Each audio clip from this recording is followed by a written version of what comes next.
Welcome back to the McCann Dogs podcast, episode 36. I am excited that you could join us for this. This is, every episode that we get into and the number goes higher and higher, I get more and more excited because I never expected the podcast to be this much fun, and I look forward to recording these episodes with my co-host, the Director of Online Training for the My Dog Can program, Instructor Shannon Viljasso. Hey, Shannon, how are you? I can. Hi, everybody. These podcasts are tons of fun. I look forward to them too. Yeah, for sure. And we get to talk about all kinds of things. If you listened to our podcast last week, it was a pretty heavy subject, but it was really, it's important information. If you haven't heard it, it is about the problem with common sense when it comes to dogs and dog training. But this week we have something that's a little bit lighter, a little bit more fun. And it's your to-do list for you and your new puppy. Now, I love puppy time. I love everything that surrounds puppy time. And we have lots and lots of students that ask us about the things that they should be doing with their puppy in the first little while that they're home. So today, we're going to talk to you about that on our podcast. I'm Ken Steep, and welcome back to McCann Dogs. Now, some of our instructors that I talked to, Shannon, don't love the puppy period. They would much prefer to have a dog, at a couple of months, few months old, when they've gone through some of the chewing phases that need to be managed, some of the house training issues that need to be dealt with. But for me, those are my favorite times when it comes to puppy training. How do you feel? Yeah. I absolutely love puppies. Love so much. I love watching them learn. I love learning about them. I love figuring them out. I love adding to my list. I have this really old now ratty notebook that I have been compiling basic puppy additions to for the 20 years that I have been doing this. And that's where this blog post came from, was from that to-do list with your new puppy, because I tend to really rely on journaling and things like that to remember that, the last time I had a puppy was a long time ago. And I actually have a big gap in between my dogs right now, just because I lost two dogs, sadly, very close together. So my oldest dog is 10 and a half, and my youngster is 18 months. So it had been a long time since I had a puppy, and I was really grateful to have this book, because even being immersed in puppies all the time here, which is a really, really fabulous thing, I forget, you forget what happened when your last dog was a puppy and all the things that you did. And I find that very overwhelming. I'm very much a person that likes to have a plan in place. Mm-hmm. I like to know what I need to do. I like to be able to check things off my list. So I like to have these to-do lists, and I love that it makes me able to focus on enjoying the puppy, because I don't have all this overwhelming feeling of dread that I'm missing things with this young dog. Yeah, and like anything in life, there's that old saying, what gets measured gets improved. So having a list like this really puts you in a good place to track and monitor your progress, as well as not forgetting something, not missing a step. So let's talk about some of the really important steps that a new puppy owner should be going through. And if you are recording this at home, the first topic is socialization. You can just mark that down on your little notebook, and Shannon, talk about socialization for your new puppy.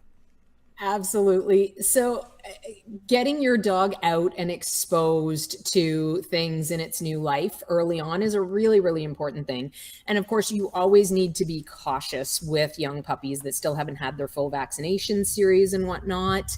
You also want to make sure that you're not putting them in situations where they get overwhelmed and develop a negative association with these things. But it's so important that you get them out and about to meet, new people, new things, have new experiences. And there's a lot of confusion about what socialization is. A lot of times people think socialization is just socializing your dog to other dogs. And that means, in most minds, letting them play with other dogs. And that's really not the case. if you basically head out with the idea of just letting your dog play with every single dog they ever meet in their entire life, that's all they'll ever think about every single time they see another dog. And some dogs will love that, and it'll just make a dog that every time they see another dog, they're lunging on the leash and trying to tear out towards that person or dog or whatever it is that is exciting them in that situation. And some dogs will get overwhelmed by that. My Reggie is that my 10.5-year-old is one of those dogs. If I sort of forced him to interact with every dog and person that he met out on the street, he would not be a happy dog at all. He would be constantly nervous and tense. So at a young age, I brought him out and about to a ton of different places. But it wasn't so that he could actually interact with all those people and dogs. It was just so that he could be exposed. If you think about socialization as exposure, you're setting yourself up for a much better and much more realistic scenario. And that is because we don't want our dogs to have negative associations. And that is far too possible, especially with other dogs. Letting your puppy say hello to other dogs out there on the street could be just fine. That could be a nice dog that loves puppies, but it could be a bad situation where your puppy gets put off or even hurt by a strange dog out on the street. So I absolutely make sure when I'm socializing with 4 other dogs, it's always in a puppy class where I know the other dogs are at the same stage as my puppy. Not all dogs like puppies. So other puppies generally will play really well with each other. So that's the time where my dog gets to play with other dogs, or, my friends that I know have nice dogs and I know they're not going to be a problem. I will occasionally let my puppies go and play with my friends' dogs. But for the most part, I don't want my dog getting so engrossed in playing with other dogs that that's his main focus in life. And that'll happen very, very quickly. Remembering that dogs are a different species, they're always going to recognize their own species as the sort of first and foremost creature that they want to greet and that they get reinforcement from. So if you feed that reinforcement, it's going to end up in a situation where all your dog wants to do is play with other dogs when they see them. And that can be quite the irritation. But you want to make sure that you're socializing and exposing your dog to so many different things. Top of the list is people. So having a pleasant and positive association with all sorts of different sizes and shapes of people is only going to set your dog up to generalize that people are a good thing and that they don't need to be worried about people as they move through the rest of their life. So early exposure is important, but always remembering with exposure to anything, it's early positive exposure. So pick your social opportunities very wisely. If you're approaching somebody that you don't think is going to want to interact pleasantly with your dog, that's not the person to say, hey, do you want to say hello to my dog? Same scenario with other dogs. Kids should be on that list. You want to expose your dogs to kids. And I will often, when I have a young puppy, I'll go to schoolyards and I'll just sort of hang around outside the fence with my puppy and we'll play tricks and interaction. I really like it when there's a fence there. For example, if the kids are out at recess and you're outside the fence with a puppy, you're going to attract attention. But it's through a fence, which is really, really nice because you can control the excitement level. So for example, with Reggie as a puppy, I would go to the schoolyard, but we would be on the sidewalk and there was a 15-foot gap between the fence and the sidewalk because I didn't want him getting overwhelmed by that scenario, but I wanted him to see kids and take in the fact that the kids were not anything that were going to be a danger to him and he didn't need to worry about those kids. So I did make sure that I exposed. With Ned, I went closer to the fence because Ned loves everyone and everything. And then I also had the added benefit of now having a young niece and nephew in my family while Ned was growing up. So he got lots of exposure to kids. Other dogs we already talked about. Things in the environment that are going to be a constant in your dog's life. If you tend to walk through the city, cars are going to be a big deal. We want to make sure that our dogs are not afraid of cars, and we also want to make sure that they don't want to chase cars. So early exposure to that and keeping the focus, yes, they can check out the car, but then ideally redirecting their focus back to you with tricks or response to name or young dog training exercises is really going to help them to learn to not be too stimulated by the cars and to not be worried about the cars at all. Any objects that you can find in your environment. And it always strikes me when I have a puppy, I always forget how impactful garbage day in the neighborhood is as I'm walking my young puppy. And all of a sudden there's these giant funny shapes and Usually it's pretty easy to get them over that because the smell of garbage is very appealing. So you can just walk them up. They'll be naturally curious to investigate in most cases. And when they realize that it's not a big galumpy monster sitting on the sidewalk waiting to eat them, they're usually pretty happy with that. And then, you can do it a couple of times as garbage day rolls around again. Usually past that, they're fine and dandy with garbage for the rest of their lives, or the change in the environment rather. Anything that looks strange that your dog might balk at, you want to try to expose them to that so that they know that you don't want them to go through their lives being concerned and worried about things. So you do want to allow them to investigate, allow them to realize that this thing is not a threat, and sort of press the issue as much as possible from an exposure point of view.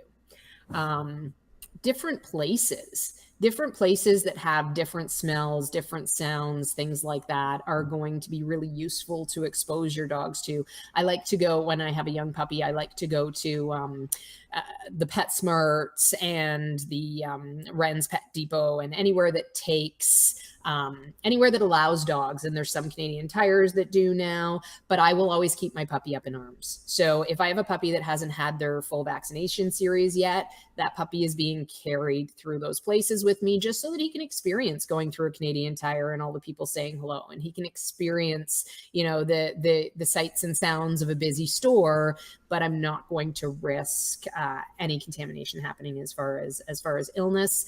And I also want to make sure places like a pet store where dogs are allowed in, I don't necessarily want a dog coming flying around the corner of a shelf or of an aisle and pouncing on my puppy. So I want to make sure that I keep my puppy up and safe, but he still gets that exposure. Noise is a huge one. So fireworks and racetracks and things like that can be very, very scary for a puppy. We're really lucky here with the racetrack. We actually have a racetrack right behind our facility, and there's a big berm, so it deadens a lot of the noise. So with a young puppy, I'll often go back there and just play with tricks and fun games of tug and run and chase while my puppy is listening to that noise and acclimating to the idea that noise is not anything that they need to worry about. And then the other category I have with socialization as far as places go are the places your dog will frequent in their lives. So that's going to be different for everybody. For example, kennels, groomers, veterinary clinics, those places that your dog has to go and be confident and be comfortable in, you want them to have some exposure before they're actually forced to be stuck in that scenario. So especially with the kennel or the groomer where you might leave your dog behind, you want to make sure that you have taken some time first to say, hey, this is a really good place. It's not scary at all. Get them a little bit accustomed to that environment. With a young puppy, I'll often just stop in at my vet's, walk in, give them a couple of cookies, put them on the scale just so that I can get an idea of what their weight is and how much they're changing. And then, of course, bring them up to say hello to the reception staff and whatnot. So they get this nice positive association with those areas. There's certain smells and sounds that come along with areas like that, groomers and kennels and whatnot. And you want your dog not to be afraid of those things. You want them to go in and be like, oh yeah, this is a pleasant place. I came in here, I got attention, I got cookies. Life is great. So keeping track of people, places, and things that you're socializing your dog with is going to be really important. And something that people should keep in mind is that as the seasons change, those environments change as well. So don't be too surprised if, the fall rolls around and the leaves start falling and your puppy is having a completely new experience, or, the snow melts after winter and the your puppy gets to see grass for the first time. And these are all new experiences for your puppy. So keep a close eye on them and really understand that maybe that experience is because of the change in seasons, because it brings a whole new environment in their eyes. Definitely. Absolutely. Great point. So you talked a little bit about getting your puppy accustomed to or comfortable with going to the vet's office. And something that we always hear from vets is how happy they are that we do such a great focus on handling, that we talk to people about how to make their puppy comfortable with the idea of being handled, whether it's for grooming or whatever. So you mentioned that as the next point in your to-do list with your puppy, and talk about why handling is important when it comes to your puppy to-do list. Because you will always have to handle your dog. That's why it's important. It's so crucial that your dog learns to accept handling, because you never know when you're going to have to medicate them, whether it's ears or eyes, eye drops, brushing teeth, pulling a stick. I saw your story about Kale pulling a stick out of, was it Rad's mouth? Grand Being able Slam. to slam. Yeah, being able to open your dog's mouth and look inside and examine and have them not be concerned about that is so, so important. Mm-hmm. We need to make sure that we can take our dogs to the vets and to the groomers and have our dogs be confident and comfortable that nothing bad is happening just because the groomer is holding their paw to trim their toenails. I used to tell my Head Start classes all the time, my puppy Head Start classes all the time, don't forget, even though you may not want to cut your dog's nails yourself, you may want to take them to a groomer or a vet to have that done. Your dog still has to live through it. They still have to be willing to accept it, able to accept it. The more work you do, if you're scared to cut your dog's nails because you're worried to cut the quick, that is okay. You do not have to do it yourself. There's all sorts of places that will do it for you for usually for a small fee, but you have to get your dog used to it still. So still invest in a pair of nail clippers, work on holding your dog's paws, and as they're calm, touching the nail clippers to their toenails and feeding them for being calm for that. Really building the understanding that when they're handled, their job is just to sit still and wait for you to say all done so they can move again.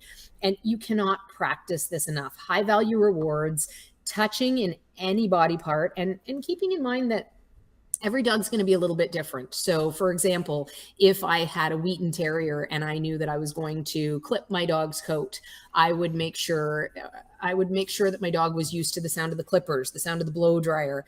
All those things are going to come into play in that dog's life where he is expected to stand and be calm at the groomers and accept all this grooming. So not only does it make the groomer and the vet's life easier, but it takes all of the terror out of the situation for your dogs. Remembering that they're dogs and they don't understand what's going on. When they go to the vet, they don't understand that it's for their own good to have a needle poked in their back. They don't understand that, something that may be really uncomfortable, it's for their own good to allow the vet to examine and see. So we need to make sure that our dogs are, been there, done that.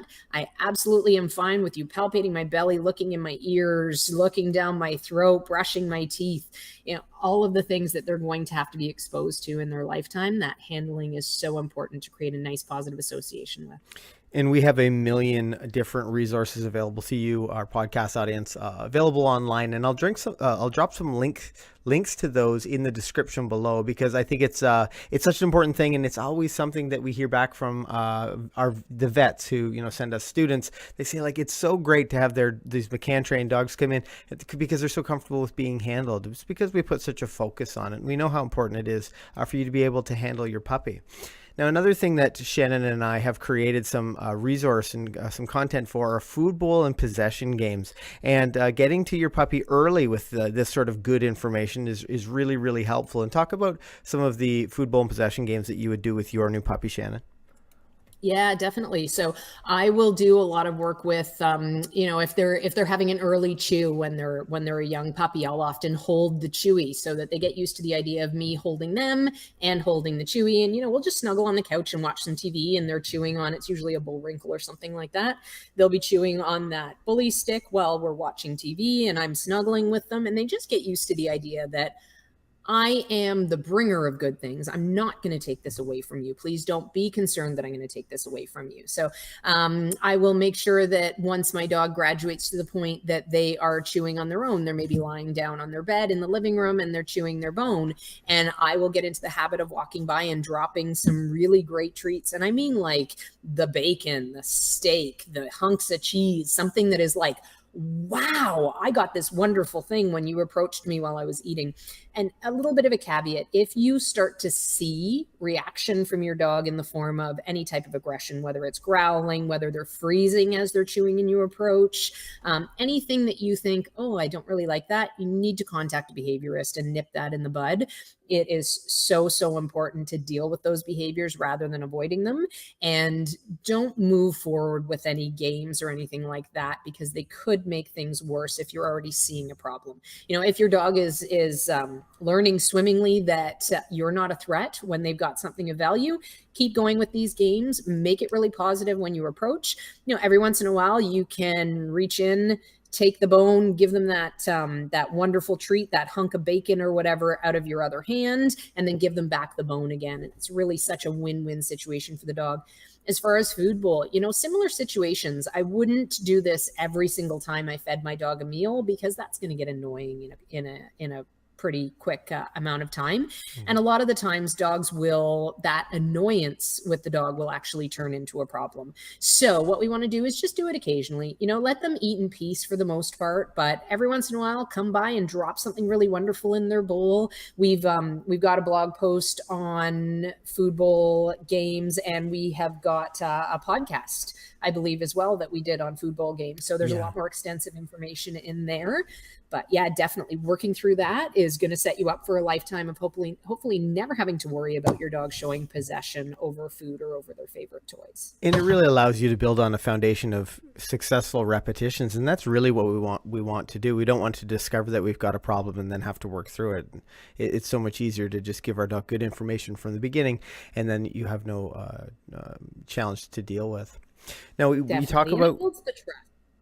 Sorry, it builds trust. It does. It really does build trust. And that's a big part of what we're doing here when we talk about teaching our dog, whatever the skill is. It's about consistency, and it's about trust and expectations. And I mean, it's so important for your dog to know what to expect from you, and to know that you are the bringer of all things that are good. And, it has quite an amazing impact on them and their response to your dog training. It's pretty impressive to watch. And I noticed the students that we have in grade 1 classes who are consistent, and they'll go home and do some of these extracurricular activities, things like the food bowl games, or working on crate training, for example, like working on some of the fun things that we talk about in our classes to do with dogs in their crate. And it can be a really it's not just the walking on a loose leash stuff. It's the big picture of dog training, and that carries a lot of weight when it comes to how successful you can be when you're training your dog. If you're giving them clear, consistent, trusted information the whole way through, you will quickly you'll see results more quickly. Now, crate training is the next thing that you talk about, Shannon, on the list of the to-do list for your puppy, and talk about why that's such a valuable tool when it comes to training your new puppy. Because they are nonstop. If they are awake, if puppies are awake, they are nonstop. They will be into everything. They'll be pulling up your carpet. They'll be chewing your TV wires. They'll be jumping up on the counters. They'll be complete nuisances. And it's not that that's not the truth when they're out and about.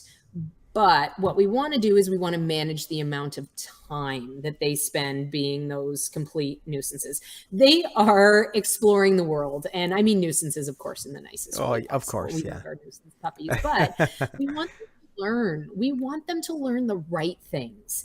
And if you allow your dog too much freedom, and we say this all the time, and I'm sure this is no news for our audience here, if you allow your dog too much freedom, they will make the wrong choices if they're not ready for that freedom yet. And even Ned, right now, I'm at the test point with Ned, where I will leave him out loose in the house while I go and do something out in the car, for example, or while I'm going down the street to the store to pick up something really quickly. So, 15, 20 minutes max at this point. And so far, knock on wood, he has been good as gold in the house. I come back and he's usually, sawing logs on the couch, which is great. But this is 18 months of really solid training before I started even thinking about giving him that freedom.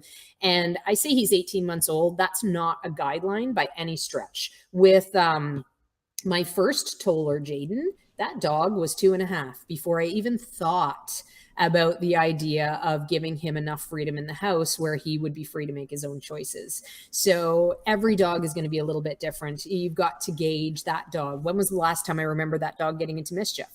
I don't remember the last time he got into mischief. So now maybe I'll test him when I'm not home and see how he does. But the crate is basically going to be the babysitter in the interim. When you can't watch the dog because you're showering, because you're cooking a meal, because you've got to go to work, for whatever reason, you cannot supervise your dog 24/7. So having that crate, first off, it allows you to keep your puppy safe. It allows you to control the resources that your puppy has access to. It allows you to reinforce the rules of the house well. And it also allows you to put importance on yourself. So what I mean by that is if we have a puppy who's allowed to do whatever they want for all of their waking hours because there's no management involved, by means of a crate or anything of that nature, that dog is going to get reinforcement from its environment in droves. And basically, he's going to look for his own reinforcement. That's the habit that he's going to get into. So if, on the other hand, we have a young puppy, so I've got my 10-week-old puppy, and he's used to being in the crate when I can't watch him. And then when he comes out, I know I've got, a good 5 to 20 minutes of good focus and good attention from my puppy. And I can use that to teach him tricks. I can use that to play games with him, play tug and set the rules of tug and out, things like that. Or I can just use that to hang out with my puppy. But what I'm doing essentially is I'm taking away all of the other free reinforcement in the environment, and I'm letting my puppy realize that I am very reinforcing. And that's important because when it comes to the great skills that we all need, like coming when called and walking nicely on leash, if my dog has gotten used to looking to me for that reinforcement, he is going to be much more apt to say, okay, what do you want me to do now? As opposed to, okay, what can I do now? And looking around the environment and trying to find his own rewards. So you're going to have a much easier time with focus and with training if you manage the reinforcement in their environment a little bit more. So crate training is an absolute must, in my opinion. I would never raise a dog without. In my experience and opinion, it's a safe way to transport your dog, securely in a crate. If your dog needs to go to the vet for one reason or another, they will be placed in a crate. Excuse me. So having them comfortable in that situation is so important, especially when, it's out of your hands. Having them have some experience in a crated situation is so very important. Definitely. Now, the next thing that you talk about is the drop it command. And this is something that is so vitally important when you have a puppy who is exploring the world with their mouth. It's so nice to build in a way to get that thing, whatever it may be, out of their mouth. And talk about how you use it in this situation. Absolutely. It's one of the first things I teach my puppies. And primarily that's because I have sporting breeds, and sporting breeds are very tactile with their mouths. They like to pick up and carry anything. With young Ned, his first reaction to any happy situation, whether I've gotten home and he's excited to see me or whether there's something wonderful in the environment, his first reaction is he looks for something to pick up. Doesn't matter what it is. He innately has a desire to have something in his mouth. I'm trying to think back to before my sporting breeds with Quincy, my Rottweiler, if she was the same. And I don't remember her being the same, but it was a long time ago. So really every dog's going to be different as far as what they want to pick up. But what's important is that you always have a hands-free way of saying, oh, I want you to drop that right now. It may be something completely benign that your dog has picked up, and it may be something extremely dangerous that your dog has picked up. So it's so important that we don't ever have to wrestle things out of our dogs' mouths. At some point, you're going to lose at that game. When they get old enough to either run away from you or fight you on that object, you are going to lose if you're trying to wrestle it out of your dog's mouth. So you need to give them an exercise, a cue, an activity, a command that says, I want you to spit out what you've got. And our goal with that is that they're always more than willing because they get something better in return. And I'm going to tell this story, as gross as it may be. We walk a lot in a ravine that tends to have all sorts of debris and things in it, and Ned will frequently bring me bones that have been, left by some predator somewhere. I don't want him into those things, but he will happily now, at 18 months, he'll happily now bring me that bone in exchange for a game of some sort or a small cookie if I do have one in my pocket. And it always makes me laugh because it's basically the equivalent of him bringing me $1 million and me giving him $1 in return. Yeah. But that has been ingrained since the beginning. First thing I taught him was how to trade me for something better. So now he never thinks, oh, you're going to take this away and I'm going to lose it. his first reaction is always, oh, you must have something better then. So that drop it skill is absolutely beyond important. It's so crucial that you spend some time teaching your dog to trade. Don't chase them when they have objects. Don't try to wrestle it out of their mouth. Again, like I said, at some point that is going to come back to bite you. You need to work on teaching them to pleasantly give objects back to you. And if you're a loyal podcast listener, you'll know we've talked in the past about using a house line for your dog, whether it's like a leash that you got from the dollar store that you cut the loop of the handle off, or maybe it's, a short piece of line so that you can ultimately have some control in some of those out of control situations, so that you can guide your dog away from that distraction or that danger. Using that house line is really, really important in lieu of a 100% reliable drop it command. And even when you do have that great drop it command with young puppies, it's a good idea to have their house line on if they're not listening 100% of the time.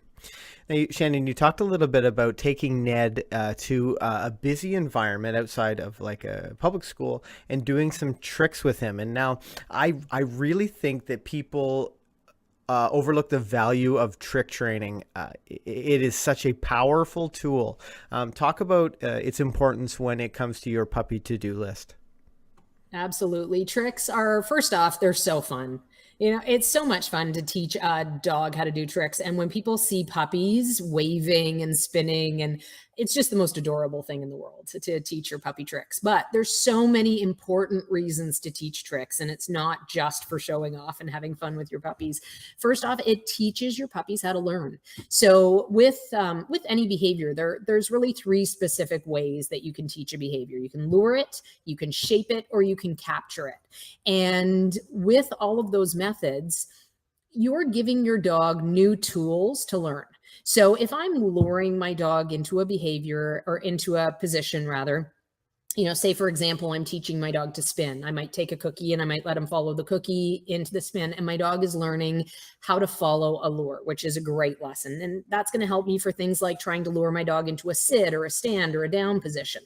If I am working on shaping, I'm teaching my dog to think and problem solve, and I'm teaching him to offer me behaviors that he might not otherwise offer me. So shaping is basically getting successive approximations, small but mighty steps in a behavior. So I might start with, for example, I might teach my dog to untie my shoe. And to start with that, he's got to learn to bite the shoelace, then pull the shoelace, and then pull it firmer. So I might work bits at a time with that. And again, it's teaching my dog problem solving skills. It's teaching him to use his brain. With capturing a behavior, it's something like sneezing, for example. There's no way I can lure or shape a sneeze. If I want my dog to sneeze, I need to, when that comes naturally, grab that behavior and point it out for him. So again, this is a great way of teaching my dog to think in three different ways. It's a great way of teaching my dog to act on those things and be confident about offering me behaviors.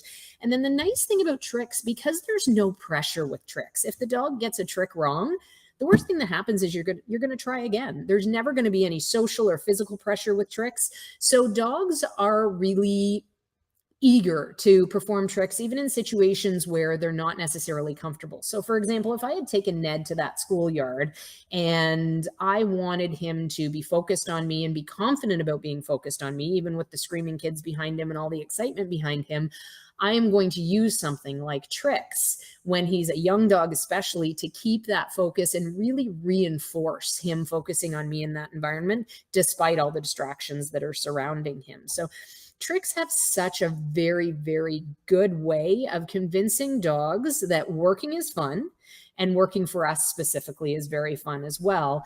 And all those things are going to feed into a dog that says, I want to do stuff for you. What are we doing now? What have you got? I really enjoy being with you. I think one of the other advantages that I notice from our students is that they begin to learn how their dog likes to learn. They begin to learn what treats are their dog's favorite, when to recognize when maybe they've had enough training for the day, or whatever the thing is. It really deepens their relationship, so to speak, with their dog, and an understanding of what their dog's capable of and what their thresholds might be for any training experience. I really love using trick training training at all different points, whether it's in a new environment or it's I just want to spend time with my dog, because it's such a great way to exercise their body and their brain, that once you're done a great session of trick training, it's time for a puppy nap. Depending on their age, you hopefully get through the whole trick training session, but puppies love to nap too. So it's really a great way to burn off some of that excess energy and avoid having some of those situations where they're getting into mischief because they've got a lot of pent up energy.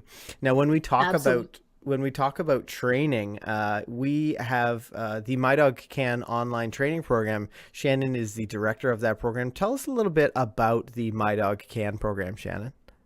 Yeah, for sure. My Dog Can is our online version of our grade 1 program, and it embodies everything that we wanted to make sure we were delivering to our students in class in an online environment, which means that you get all the lessons of our grade 1 program, and you also get the support of the McCann professional instructors. And that is what makes the difference with our program, I feel. We're going to teach the dogs to come when they're called, regardless of distractions, walk nicely with you on leash, and we also work on sit and down stays. And what is by far what sets us apart, I believe, or what sets the My Dog Can program apart from other training videos or other online situations, is the support. You can call us. You can email us. You can send video of your training. You can, hang out in the Facebook group with us. There's so much fun stuff that's going on there. It would be impossible for me to tell you everything that's going on in there, but we have challenges, we have live chats, we have all sorts of things that are great for helping you learn, as well as the support. So, if you've got a training challenge and you post it to the Facebook group, we all learn from that. Every single one of our students in My Dog Can is going to learn from that situation, and we're going to troubleshoot through things. So that really is what makes My Dog Can students so successful. By the end of the program, their dogs are coming when they're called, walking nicely with them, and they've got reliability in their stays and emotional control in their stays. So it's an 8-week program. You get access for 4 months. And it includes all the support through that 4 months. So even if you finish the program 8 weeks in, you're still able to contact us and get help with other things that are happening in your dog's life. It's sort of like taking a dog trainer home with you. Yeah, and really, that's what I wanted to mention. I know that a lot of times people have some concerns about doing online dog training. They think, geez, well, I don't know if I can do it on my own, or, what if I run into a situation where it's just not working? And that was our main focus with the My Dog Can program, taking the McCann Method grade 1 program that had helped over 80,000 dogs to be well-behaved 4-legged family members, and turning it into an online program where we could still teach our students, where they could reach out to us if they had a problem. We have professional dog trainers in the office 6 days a week that are there to answer your calls. If you have, even if it's a question about, some issue with feeding, or the trainers in the office get some unusual questions that aren't specifically about dog training, but we're here to help you through those things. We're here to make sure that you're successful, because if it's likely something we've seen before, and if it isn't, there are all 50 trainers at McCann Professional Dog Trainers that we can ask if maybe they have the same breed as yours, and we can sort of get some of their experience, or talk about their experience with that specific breed. It's it's ideal for someone who has a limited schedule, is it really, really busy, can only train at certain days of the week, or going to have to do it this week, I'm going to have to train during the day, because you have access to all the information. You can train on your schedule. But when it's not going, when you're having challenges, or when you just have questions, or when you have brags, you can reach out to a professional dog trainer and be guided through that process. It's really exciting to be a part of this as an instructor, because we get to see people from all over the world to be successful with their dog training. And, it's pretty awesome to be a part of that, and to see them enjoy more time with their dogs, because that's a big part of, I think, what we do here, Shannon. We're giving people more and more information so that they can get out and have more experiences with their dogs, spend more time with their dogs, because their dogs are listening. Absolutely. And I feel so proud of that. There's so many moments in my week where I think, you know what, I'm so proud of that person, and that makes me proud of what I do. It's a really, really great feeling. Totally. And I hope we have helped you to build your to-do list for you and your puppy. And thanks for watching this video. If this is your first time on the channel, make sure you hit that subscribe button. We publish new videos every single week to help you to have a well-behaved four-legged family member. And on that note, I'm going to wish you well and happy training. Bye for now. Bye, everybody.